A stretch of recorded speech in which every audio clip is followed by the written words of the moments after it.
ఈ రోజే డౌన్లోడ్ చేయండి. మీ ఫేవరెట్ షోస్ చూడండి. ఈ పల్లవియే ఆ గుండమ్మ కూతురు అని మనమే చెప్పినట్టుంటుంది.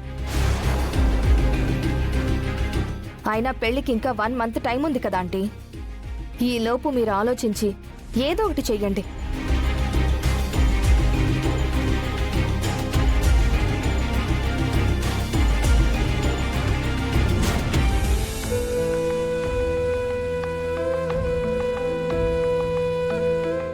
ఏరా మనోడా, పల్లవికి నీకు పెళ్లి ముహూర్తాలు పెట్టేశారన్న ఆనందం తట్టుకోలేక పైకొచ్చేసావా?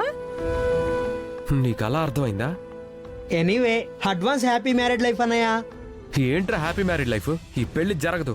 ఏరా, మీ ఇద్దరికి పెళ్లి జరిపిస్తావని చెప్పి పోలీసుల ముందు మీడియా ముందు మీ అమ్మ స్టేట్మెంట్ ఇచ్చినప్పటి నుంచి నీ నోట్ నుంచి డైలాగ్ వస్తూనే ఉందిరా. కానీ ఏం జరిగింది? ముందు నిశ్చితార్థమైంది, తర్వాత పెళ్లి ముహూర్తాలు కూడా పెట్టేశారు. ఇక తర్వాత పెళ్ళే, అది కూడా అయిపోతుంది. నిశ్చితార్థం అవడంతోనే సగం పెళ్ళైపోయినట్రా.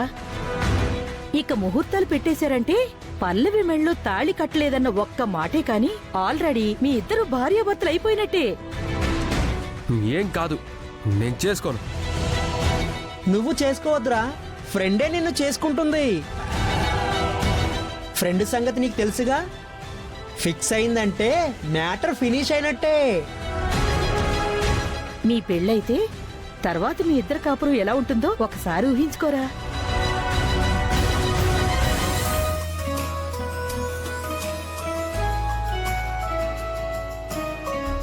ఏమండి, కాఫీ?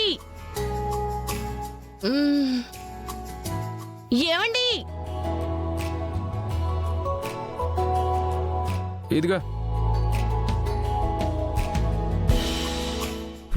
పడుకున్నప్పుడు కూడా ఏం పడుకున్నావే?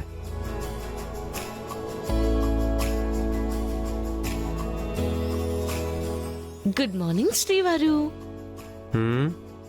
గుడ్డా? నా లైఫ్ లో గుడ్ ఎక్కడుందే? అలా అంటారేంటి? సర్లే కాని, భార్య భర్తలు అన్న తర్వాత ఒకరికొకరు హెల్ప్ చేసుకోవాలి కదా. అక్కడ వాషింగ్ కి బట్టలున్నాయి, ఉతికేసి ఆరేసి వచ్చేసేయండి. నేను వంట చేస్తాను. సరే, బట్టలు నేను ఉతుకుతాను, వంట మీరు చేయండి. నేను బట్టలు తోముతాను, మీరు కూరగాయలు తరుగుతారు. నేను దోశ తరుగుతాను, మీరు తడిగుడ్డ పెడుతుంటారు. భార్య భర్తలంటే 50-50 కదండి.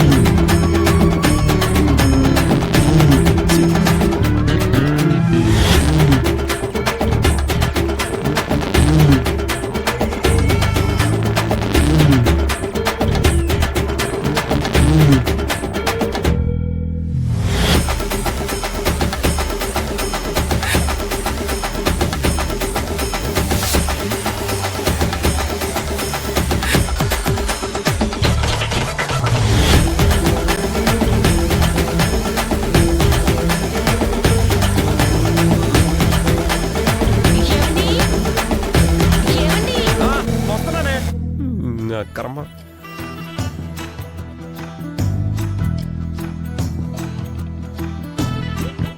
ఏంటి? బట్టలు ఉతికేశారా? ఆ, మీ హైట్ మీకు చాలా పెద్ద ప్లస్ సుమా. ఎందుకో? బూజులు దులపాలంటే నేను హైట్ తక్కువ కదా, అందట్లేదు. కాబట్టి బూజులు మీరే దులిపేసి తడిబట్ట కూడా మీరే పెట్టేసేయండి.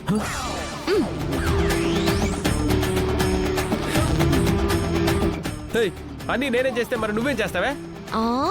నేనేం ఖాళీగా కూర్చునిలేండి, టీవీలో సీరియల్స్ చూస్తాను.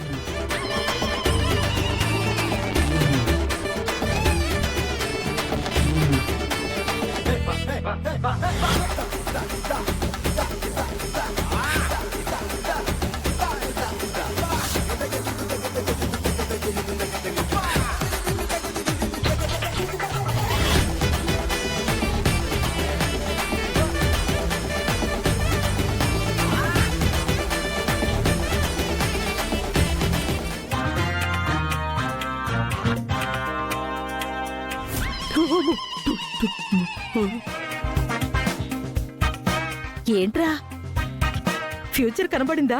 అంత దరిద్రమైన ఫ్యూచర్ ని ఎవడైనా కోరుకుంటాడా నాన్నమ్మా? నీకు రాసి పెట్టి ఉందన్నయ్య, తప్పదు.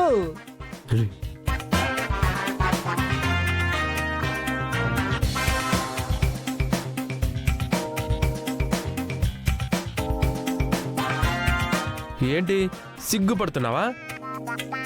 లేకపోతే నన్ను ఏపుకు తినాలని స్కెచ్ చేస్తున్నావా? ఈ పెళ్ళి ఎలా జరుగుతుందో నేను చూస్తాను.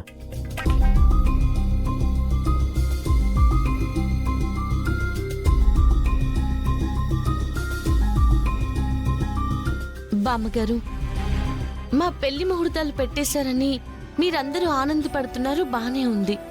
కానీ ఆయన 1కి 10 సార్లు ఇష్టం లేదు అంటున్నారు. వాడి బొంద, వాడిదేవైనా ఫస్ట్ టైం చెప్తున్నాడా? ఎప్పుడూ చెప్పే డైలాగే కదమ్మా.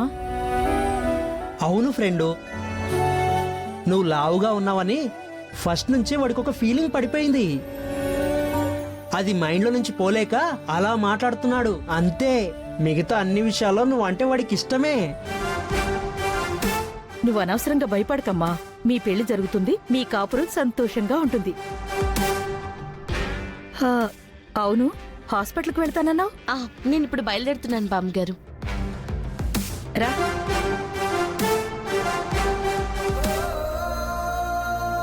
అమ్మా, అమ్మా, ఇప్పుడు ఎలా ఉంది? బానే ఉంది అమ్మా. నా ఆపరేషన్కి 20 లక్షలు ఖర్చయిందట. ఎక్కడి నుంచి తెచ్చావమ్మా?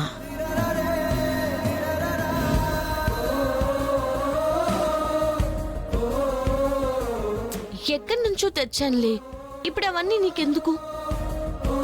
నువ్వు వాటి గురించి ఆలోచించొద్దని చెప్పాను కదా. నువ్వు త్వరగా కోలుకోవాలి, అదే నాకు చాలా సంతోషం. రత్నం, మనం ఇక్కడి నుంచి ఎప్పుడు వెళ్ళాలో ఒకసారి డాక్టర్ గారిని అడిగి కనుక్కోవా? సరే అక్క. 20 లక్షల రూపాయలు నా ఆపరేషన్ కోసం ఖర్చు పెట్టావు అంటే దానికోసం నువ్వెంత కష్టపడి ఉంటావో నేను ఊహించగలను. ఈ పిచ్చి దానికోసం ఎందుకమ్మా ఇన్ని కష్టాలు మోసావు? పెంచిన తల్లి అనేది మాట వరుసకేనమ్మా, కానీ నిజానికి నువ్వే నా అమ్మవి. చిన్నప్పటి నుంచి పరాయి బిడ్డలా పెంచలేదు కదా. నీ సొంత కూతుర్లా పెంచావమ్మా. ఇప్పుడు పెంచిన తల్లివి ఎలా అవుతావు? నేను పెంపుడు బిడ్డని ఎలా అవుతానమ్మా? అమ్మా, ఏడవకమ్మా. అమ్మా, ఏడవద్దు.